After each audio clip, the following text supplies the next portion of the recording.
Hey guys, Fireman here from His Bounty. Just got done working a 24-hour shift here in Harrisonburg, Virginia at the fire department. Lucky enough to have a guy come in for me at 5:45 this morning, so can carry on tradition and catch up with Coach and Sleepy this morning in hopes of getting Sleepy a Youth Day, Eastern Virginia Gobbler. Good luck to all the youth hunters out there today, and live blessed. What's up guys, Coach here with His Bounty. We are here at the Virginia Youth Weekend Hunt. I got on a bird right off the roost first thing this morning, but he didn't want to play the game. He gobbled on the roost and didn't really want to gobble anymore after that. He hit the ground. He hadn't done anything for a while, so I think he's henned up. Pretty sure he's got some hens with him. So we're headed back to the vehicle now. Fireman should be here in just a minute. We'll catch up with Fireman, hopefully hit another spot here before too long, and hopefully we can get Dalton here on a bird here this morning. Stay tuned. Hopefully we'll get one. Guys, we're back. Moved down the road a couple miles. Was walking in right here. And came upon some fresh droppings. And when I say fresh, I mean like this morning fresh. So there's been some turkeys in here. I don't know if it's a gobbler or hen or what. Fireman's done caught up with us now. He's here. He's over there setting up as we speak. We're gonna go get set up, make a few calls, and see if those turkeys that were in here this morning are within earshot. Never know, maybe there's a gobbler with them.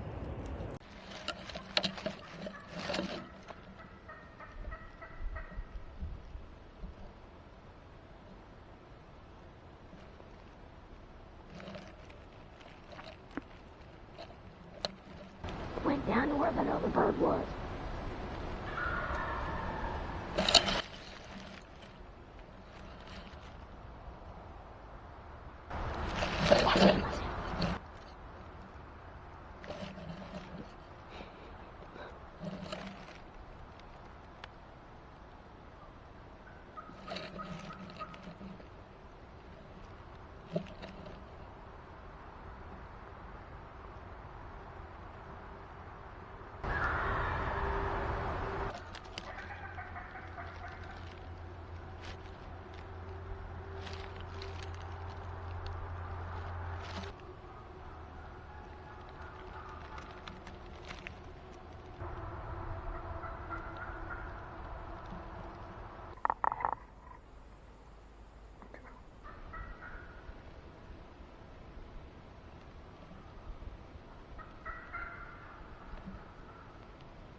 What's up, guys? It's Chad and Dalton here with his bounty. It's been a couple days now since the youth weekend turkey hunt. We've been trying to, enjoy and talk about and reflect the time that we've had in the woods. And as we talked, there's a few things we wanted to let you guys in on that went into making this a memorable hunt. What do you think? Well, one thing that made it a memorable hunt is because it's sort of become a family tradition that me, my dad, and my Uncle Chase, Fireman, we would all go on youth weekend, and he had called me in a couple turkeys, like this one he called in 2 years ago. And we just, hunting with my family is what makes it a memorable hunt. I don't even care if I get something, it's memorable. Yeah, it was certainly an awesome time. Fireman getting off work early and, a few minutes early so that he could be there shortly after daylight. We made the first set without him, and then he caught up with us there pretty quick after the first set. But, one of the things that people don't realize that goes into it is, all the scouting and the time that we spend in the woods trying to be successful. We spend a ton of time with the COVID-19 that's going on right now, that's got school shut down, that has everything sort of on standstill. We were able to take advantage of it. We spent 2 weeks practically every morning for 2 weeks going in the woods in the mornings. Mom wasn't real happy that we weren't getting the chores or the honeydew list done in the mornings, but we were going and listening and spending time in the woods. We actually had Bushwhacker and Deuce. They came out a couple mornings and we got together, rode together, listened, and then started hunting for some morels, and we're able to find some nice spots there as well. With all the scouting that went into it ahead of time to sort of locate the turkeys and getting out of bed early in the morning 2 weeks before the season comes in. But also, the scouting the day of. We went to the first spot. We knew that turkey was there. He gobbled. He didn't gobble much on it. He didn't gobble at all on the ground. And then make a move a couple miles down the road, and we're walking in and walk right up on fresh turkey droppings. And when fresh, that morning fresh. So we knew the turkeys had been there. We didn't want to go much further because we didn't want to take a chance of spooking them. But Fireman got set up first. We came along behind him, got set up. He made a few calls for him, and I think you were the first one to hear the turkey gobble, weren't you? No, it was Chase that heard it, but I heard it second, and it was a long, long ways off. I was still aiming at a spot where we thought we heard something walking in the woods, but that turned out to be a hen, and the turkey that we heard gobble a long ways off just started cutting the distance. Every couple minutes or 30 seconds, I'd say, it would gobble.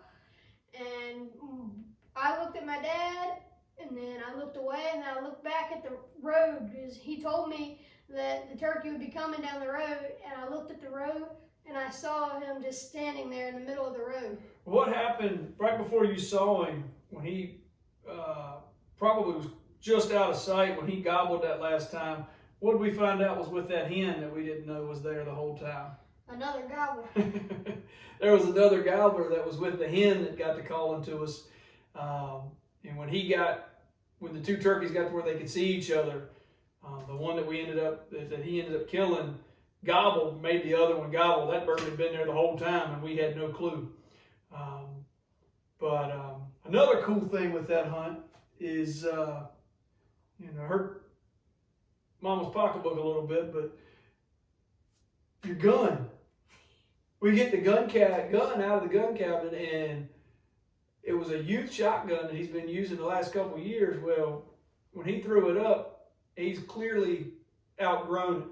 So he sent me scrambling, trying to figure out what we were going to do. And fortunately, I have a 20 gauge Charles Daly that's pretty light. It's only about a 6-pound gun, maybe a little less than 6 pounds actually. And so we got him set up with it, let him shoot some birdshot through it, make sure he can handle the gun okay, make sure he knew how to work the semi-automatic, and he did super with it. And so that was a whole new gun this year, and right there in a couple days before the hunt. Two other things that had to happen, outside of outgrowing his gun this year, two other things that had to happen was, well, I'll let you tell them about that.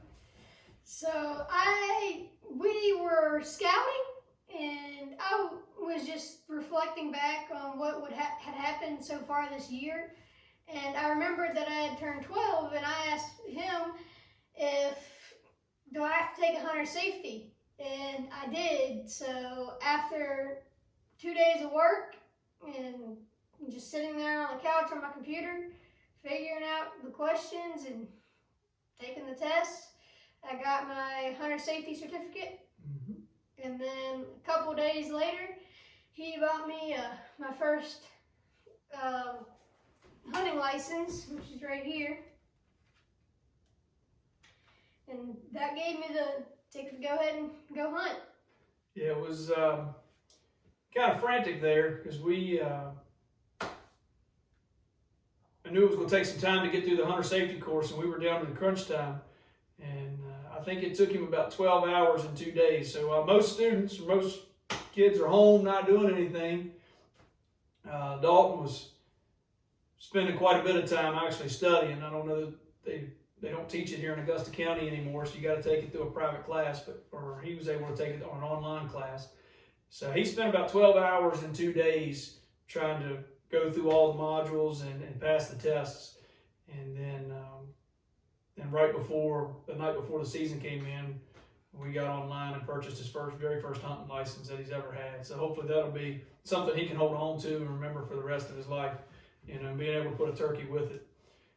It's just, to be able to spend time with friends, family, give thanks to the good Lord above, for his bounty is just a remarkable experience. It was a memorable hunt, one that we're certainly not going to forget.